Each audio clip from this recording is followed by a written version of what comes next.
করিস না। প্রিয়াঙ্কা, তোমার বাবার নাম কি গো? হ্যাঁ, প্রসঞ্জিৎ। কি টাইটেল কি? কয়াল। তোমার নাম কি? প্রিয়াঙ্কা কয়াল। তোমার মার নাম? পায়মিতা কয়াল। আচ্ছা, এটা কে? এটা কে? এটা শ্রাবণী দিদি। তুমি শ্রাবণী দিদির সঙ্গে খেলতে এসছো?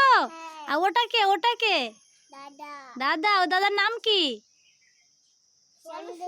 শুভজিৎ দাদা। তুমি আমাদের বাড়ি খেলতে এসছো? তোমার সাইকেল নাই? আহারে, আমাদের বাড়ি তাহলে প্রত্যেকদিন আসবে সাইকেল চালাতে। তুমি চালাও? তুই পারো? পারো? বাহ, চালাও দেখি, একটু চালাও দেখি। তুমি তাহলে পান্তা ভাত খেয়েছো? বাহ, পেটে পান্তা ভাত আছে তো? সকালে উঠে পান্তা ভাত খেয়েছো? তোমার পিসি জুতো কিনে দিয়েছে? বাহ, ভালো তো। হ্যাঁ, ও বাবা, প্রিয়াঙ্কা পড়ে যাচ্ছে।